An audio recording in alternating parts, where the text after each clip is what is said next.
Before we start, let's go ahead and set up a development environment. The first thing I'll do is I'll come over here to options, general, and I'll just set it to dark. I much prefer the dark theme for Visual Studio. I feel like it's a lot better to work with than that plain old blue. It's kind of icky. But so with that said, we're gonna go ahead and set up some windows to begin with as well. So I'm gonna go ahead and press F11 to which is the equivalent of this step into. Oh yeah, in case you didn't notice, whenever I press a key or shortcut, it pops up on the bottom left. So if you're ever in doubt about what I'm typing or doing, just take a look at the bottom left here, and that'll give you an idea of what's going on. Setting up some windows. I am going to first of all press this registers button here, or Alt F5, so that I see my registers up top here. Now, of course, you can see them in the processor status window here, which you can access here with the processor status button there. But I find it kind of annoying having to scroll down here to see all the registers there. So I usually just minimize that and keep my registers up here. They highlight, like as you're stepping through code, they highlight as well up there, as you can see. So there we are. So we have registers there, processor status window here. We can see memory mapping here, and any debug information or whatnot will be available here. So this is how I like having my window set up. So a couple of things before stepping through this program. On the processor status window, again, this was mostly covered through in lab 1 and the various lectures, but you have the program counter here, which just keeps track of where you are in the program. Like as you're stepping through code, the program counter will tell you that, okay, this is coming up next, and as you can see right now it's just increasing sequentially because we're not doing any jumping or whatnot. The stack pointer I'll touch on a little bit later. The X, Y, and Z registers, these are just special combined registers. The X register represents registers 26 and 27. The Y register represents registers 28 and 29, and the Z register represents registers 30 and 31. So these two registers, as you can see, these are 16-bit registers, which is why they need two 8-bit registers. The status register is one of the most important registers that you deal with on a daily basis. This status register, each bit represents something. So for instance, bit 0 is a carry flag. Like if you do an operation and there's a carry number, like if you're dividing and carrying and whatnot, this bit gets set. If you do an operation and the result is 0, the 0 flag gets set. If you do an operation and the result is negative, then this negative flag gets set. And you can go through the manual and take a look at what all of these do. Now, if we take a look at this, so this is a representation of the entire AVR architecture. You have your register file here, you have your flash memory, and you have your data memory there. So taking a look at this, the ALU, this is the arithmetic logic unit. This is the brains behind the whole microcontroller, and it supports arithmetic logic operations between registers. It also is in charge of setting the status register. If you take a look at this status register, you can see that this arithmetic logic unit, the ALU, directly modifies the status register. As I mentioned, the program counter, what you see here, this holds the address of the next instruction to be executed. The register file here, these are the registers we work with. As you can see, going from register 0 to register 31. And this is what this is a better representation of these X, Y, and Z registers. As you can see, X is register 26 and 27. So 27 is the high byte and 26 is the low byte. Going back to what I was talking about earlier with the bytes and bits. Y, 29 is the high byte and 28 is the low byte. And Z, 31 is the high byte and 30 is the low byte. So these are the special X, Y, and Z registers. And then these other ones, they're just register 0, 1, 2, 3, 4, 5. So these are all individual 8-bit registers. But these, while they can work as individual 8-bit registers, they can also work as 16-bit registers represented by X, Y, and Z there. One of the important things to note about this is when we're talking about moving data from SRAM to the registers here. It's like, why do we have to move from SRAM to the registers or whatnot? So SRAM is contained here in the data memory. So this data memory here is like, it holds the SRAM, it holds like the I/O registers and things of that nature. Flash is the non-volatile program memory, so this is where your program resides. Now, SRAM is contained within the data memory. Going back to this arithmetic logic unit, you see that it takes two operands here. So if you do addition, like adding register 0 and register 1, you pass both of them to here. It does the operation. It sets the status register to whether the operation resulted in something negative or positive or 0. It sets the status register directly, and then it returns the value back to whatever register. So for instance, multiplication, like multiplying two registers. So both of them will get passed down here. It will do some operation, it will multiply the two. Based on the result, it will set the status register directly, which is this register here, and then it will pass the value itself back here. And for multiplication, it always sets the results here. So it will go ahead and set the result there. And this is how everything happens. As you can see, you pass two operands. It does the math, it does the arithmetic, it sets the status register, then it returns the value there.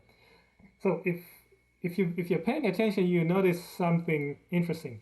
So the LRU has no access to this data memory. Like if you see all these arrows going here, there's no way that it can access the information here. So that's why we need to move data to and from SRAM to the registers here to be able to do operations on them. So if you want to do like an operation on something, you would move the data from SRAM, which is contained here.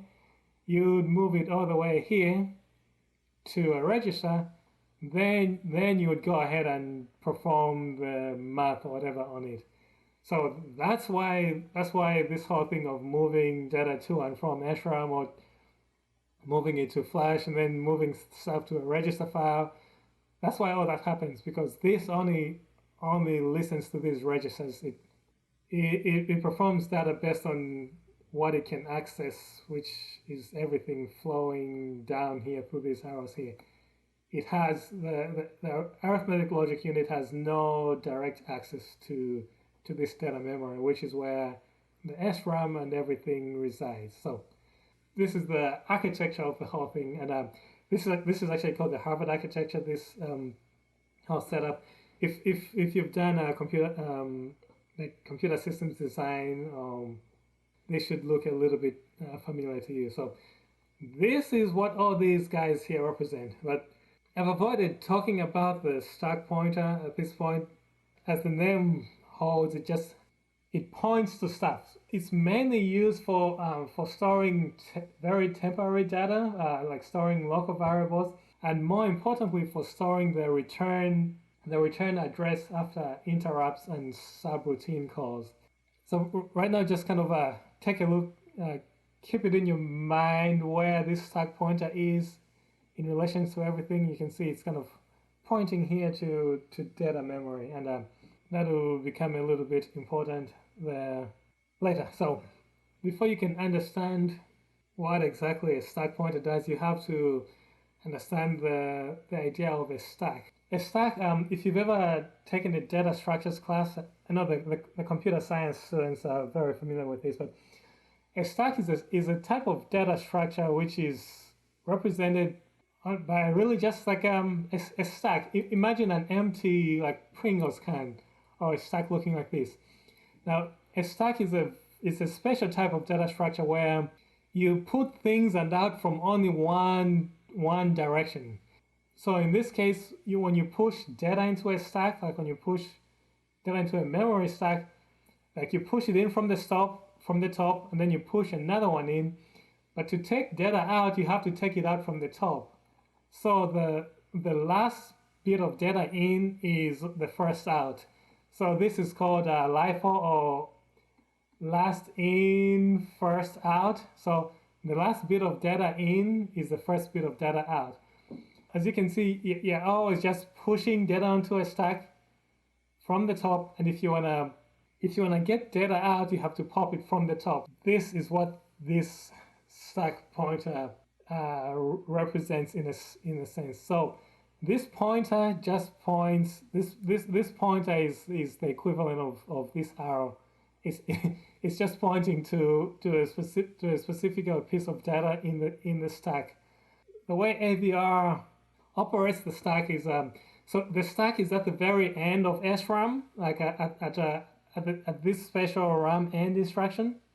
The way the stack is implemented is that just imagine this stack here and then flip it upside down, and that's the way it has here. So in this case, the top of the stack is right here. When you pop data out, it gets popped from here. So like the stack pretty much shrinks down. So the oldest thing in the stack will be towards the end, and the newest thing will always be at the bottom there. All right, so we're back in Atmel Studio here, and this program is basically just moving this value into SRAM and then back out. Here I'm just giving variable names to the registers. So this segment, so this is the start of the data segment. I'm telling it that I'm reserving 6 bytes in SRAM starting at this location, and I'm gonna refer to this memory address as this. That's what this is doing. Here again, you know what's going on here. I'm loading each of these bytes here. I'm loading them into these registers, and one of the let me go ahead and step into the program there, so we get our registers here. As I step into this, just pressing F11, going there. Take a look at the program counter. Right now it's 1, so the program counter is saying that this instruction is next. It's just calling this 1. So if I step forward again, the program counter then it's counting forward. It's saying, okay, the next thing up is going to be this instruction, which again happens. So keep track of that. So the program counter is going. It's going sequentially. So right here I have this branch if equal command. So one thing which you may not have caught is all of these comparison commands, like all these branching commands, all the arithmetic commands, like all the compare commands. So all these instructions, these are just, they simply look at the status register to know what to do. So for instance, branch if equal is gonna branch if whatever operation you did before was equal. But how exactly does it know that operation is equal? So for example, when you compare two numbers, what's going on behind the scenes is so this ALU is basically just going to subtract the two numbers, and if it determines that the answer to that is negative, it's going to set the negative flag, and so this branch if equal command is going to know that whatever happened was negative, so the two can't be equal. If it subtracts two numbers and they're equal, that means that the resultant is going to be 0. So if the two numbers are equal, it's going to set this 0 flag here saying, I subtracted these two numbers and I got 0, which means the two are equal. So that's what the compare command does. And then this is going to set the set as register is going to set this flag to 0. So this branch if equal command, it will know that something is equal because this is 0. So right now we're here while we're just loading data into these registers. You know how to do that. I'm gonna step forward and then we're gonna test branch if equal. And as you can see, I haven't done anything here I haven't done any comparison or anything there. This is gonna be branch if equal, go to next. So since I haven't done anything, it's just gonna move on to the next instruction here. As you can see, it moves on there. But I'm gonna try to trick it. So in this case, I'm gonna manually set this 0 bit to 1. This 0 flag. So that's what this command does. So as I step forward, you see I've set the 0 bit. So now I'm tricking this branch if equal command into thinking I did a comparison which was equal. As again, as I said, if a comparison is equal, the ALU is gonna subtract those two numbers. And if it gets 0, then it knows it's equal, so it's going to set the 0 flag. And this branch command is going to look at that 0 flag. So right now I've done no comparison or anything. I've just manually set this 0 flag. And then if I step into that, you see it's jumped down here because it thinks that whatever happened is equal. So I just tricked it into branching. And then here I'm just gonna go ahead and clear the flag. So that's the importance of the status register and how all these all these branching, jumping commands, all these compare, they all rely on this status register, which again is only manipulated by the arithmetic logic unit here. So that's how this whole thing works in a circle. Okay, so back to storing in SRAM. So what I'm doing here is I'm loading the address, my SRAM address. So here let's go ahead and go to data IRAM. In Atmel Studio, SRAM is called IRAM, so same thing. Right now I'm loading the low byte of this address here into the Y register, which is what happened there. So I have this 45, which is the low byte, going into Y, and then I'm gonna load the high byte, and the high byte is right here, 01, and I just loaded the high byte in there. So I've loaded up register Y to that, and now this Y register is now going to act as a pointer for this store command. What this store command is gonna do is gonna say, I'm going to store this value into whatever address is pointed to by the Y register or the Y pointer. So this Y register is just acting as a pointer for the store command to that. So the neat thing about storing using these X, Y, and Z registers is that you can actually increment the value that's stored in there by adding a plus.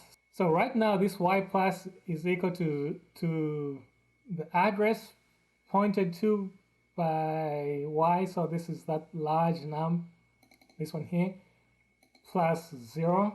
So take a look at this. This says 0145 in Y. So if I step into that again, you see that this has changed to 0146. So I've incremented the address pointed to by Y without explicitly entering in a new address. So that's what this is doing. So now this just means I'm going to store this character at the next adjacent address. And as you can see here, this is where I chose to store the information, and you see this 68 here. If I step in like 2 more times, you'll see that this keeps incrementing to like 46, 47, 48, and then 68, 65, 66. As you can see, I'm just like incrementing this here. I'm not explicitly entering any address, so I can just keep going like that. I'll do that a few more times, and there. So I've stored these values there, and as you can see, I was just storing the ASCII equivalent is just hello there. So that's what I've stored there, and as you can see, this has now incremented to that. Now to pull the information out, you just do the reverse. So right now the address pointed to by register Y is that, and if you see this decrementer here, the minus Y, this means that this number is gonna start getting smaller as I pull the information out and put it into registers 0 through 5. As I step there, you see register 5 has the number there, and this goes down. I step again, this goes down. Register 4 has the number there, and as I step, that goes down, and then we can keep going, and I'm doing that. Now to tie this all back together, we're gonna go back to our friend the stack pointer here. The stack pointer is it's a pointer to the stack. And what this pointer does, what I have here is a subroutine. It's the analog to a function in a higher level. So I'm gonna call this subroutine, do some just pass time, and then return from this subroutine to here. What the stack pointer does is it keeps track of where everything is in memory. So when I jump to this subroutine here, the stack pointer is gonna say, "Oh, we've jumped to a subroutine." So I'm going to remember where we were before we jumped, and the way I'm going to remember where we were is that I'm going to take the value pointed to by the program counter. Let me just go ahead and step one more. So right now the program counter is at 1A. When we jump to the subroutine, the stack pointer is going to dump the address where we need to return to into the stack, and then when we hit this return command, it's going to pop that address out and put it back. Basically, it takes this program counter value, puts it in the stack, and then when we return from the subroutine, it will take this value out of the stack and put it back in the program counter so that it knows where it was. So to do this, we're going to let's go to the stack. So right now the stack pointer is at 0. Let's just go ahead and copy that and double click there. Okay. So right now we are looking at the stack as it is. So right now the stack is empty because we haven't really done anything needing that. So now we are going to call this subroutine, which is like calling a function. Now take note of this. So right now this is 1A. I've gone ahead and stepped into the subroutine. As you can see, right now the stack has the value 1C. So 1C actually corresponds to this line. So this is where we're gonna return to. So I'm going to step through that, and then watch what happens. As soon as we hit return, we're gonna come to this instruction right here. This value will be popped out of the stack, and it'll be put into the program counter. And as you can see here, the stack pointer has incremented as well. So now it's pointing to the next value there. So let's see what happens. So take a look at that. So this value was taken out of here. You see this 1C is now in the program counter, and the stack pointer has decremented again. It was just keeping track of where we were in the program. When we called the subroutine, it took the value which we're gonna need to go to, stored it in here, and then when we left the subroutine, it took this out there, put it back there, which means we're gonna be here. You can manually push and pop information from the stack, but that's a little bit more on the complex side of things.